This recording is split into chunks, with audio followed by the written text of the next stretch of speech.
और एसडीएम के व्यवहार पर बात करने के लिए हमारे साथ मौजूद है हरियाणा के डिप्टी सीएम दुष्यंत चौटाला जी।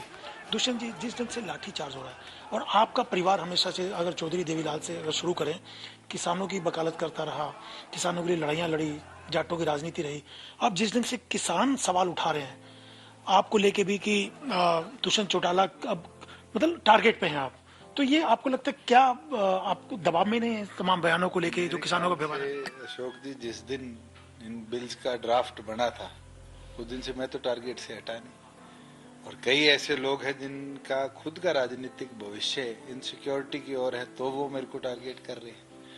एक चीज मैंने उस दिन भी प्रॉमिस करी थी, आज भी करता हूँ, कि जिस दिन एमएसपी खत्म होगी, मंडियां खत्म होगी, दुष्यंत चौटाला इस सरकार में नहीं रहेंगे। और मैंने पिछले 1.25 साल में 2 बड़ी प्रोक्योरमेंट करी, एक 13,000 करोड़ की जो किसान के खाते में सीधी गई, एक 15,000 करोड़ की वीट की, वो सीधी किसान के खाते में करी।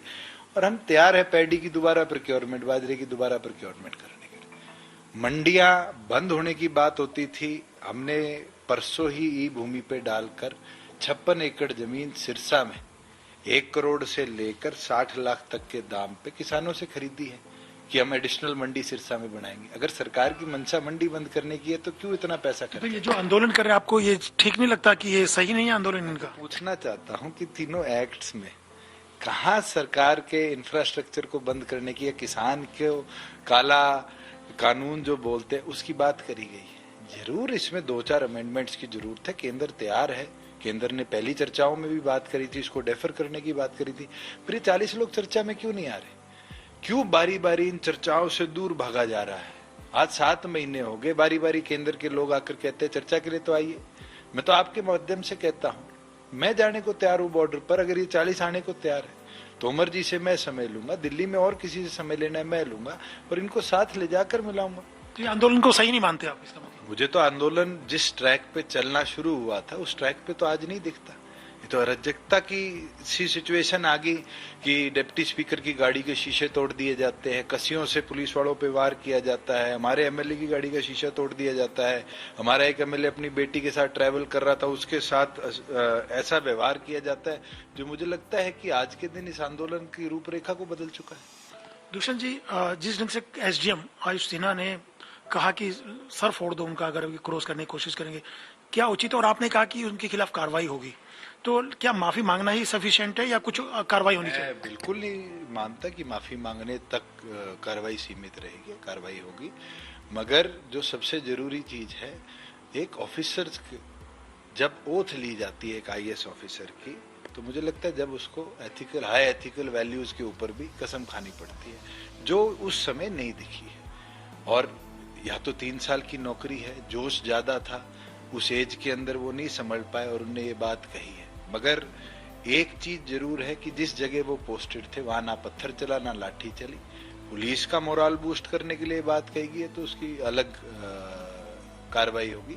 मगर उनसे जवाब मांगा गया, जवाब आने के बाद उस पर जो उचित कार्रवाई होगी हम करेंगे।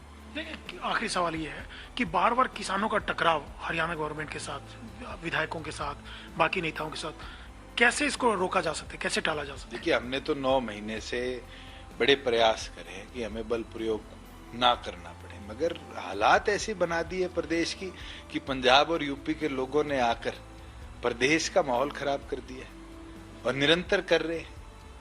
मैं तो ये समझना चाहता हूं कि पंजाब से एजिटेशन शुरू हुआ, पंजाब सरकार के खुद पूर्व कांग्रेस अध्यक्ष ने ये बात कही कि हमारा प्रयास सफल रहा और हमने दिल्ली बॉर्डर पर इतने लोग भिजवा दिए। आज पंजाब सरकार कहाँ है? हम डायरेक्ट खाते में पैसे देते थे, कैप्टन साहब ने शुरू किया पंजाब में, ही फॉलोड अस। हमारे गन्ने के दाम को अब के पंजाब के अध्यक्ष कहते हैं और उससे 2 दिन बाद पंजाब सरकार हमारे से बराबर या ज्यादा गन्ने का भाव देने लगती है। इसका मतलब हरियाणा की जो एग्रीगेरियन इकोनॉमी है वो कामयाब है और उसको डिस्टेबलाइज करने का ये प्रयास किया जा रहा है। राज्यपाल हैं सत्यपाल मलिक, उन्होंने कहा कि जिस ढंग से किसानों के साथ व्यवहार किया जा रहा है हरियाणा में वो ठीक नहीं है। देखिए, मैं तो खुद नहीं मानता कि ये ठीक व्यवहार है, मगर आप खुद समझिए कि आपको कहीं जाते हैं और ऐसी व्यवस्था सामने झेलनी पड़ जाए जब आप अपने बचाव में कुछ करें। अब जिस तरह की वीडियो है और कस्सी लेकर पुलिस वाले पे 2 बार हमला हुआ, तो पुलिस वाला क्या वेट करके माला पहनाए? वो अपना बचाव तो करेगा। और हमने तो निरंतर पिछले 9 महीनों में प्रयास किया है कि किसी तरह की टेंशन प्रदेश में क्रिएट ना हो, और उसके लिए सरकार ने तो कई बार अपने प्रोग्राम डाइवर्ट करे। इन्हें तो 15 अगस्त हो, 26 जनवरी हो, हर प्रोग्राम के अंदर कहीं ना कहीं बाधा डालने के लिए प्रयास करे, फिर भी हमने पीसफुली काम किया है। डिप्टी स्पीकर की गाड़ी पूरी तौर पर सिरसा में तोड़ी गई, शायद आप लोगों ने भी टीवी पर दिखाई, उसके बावजूद भी एक डंडा नहीं चला।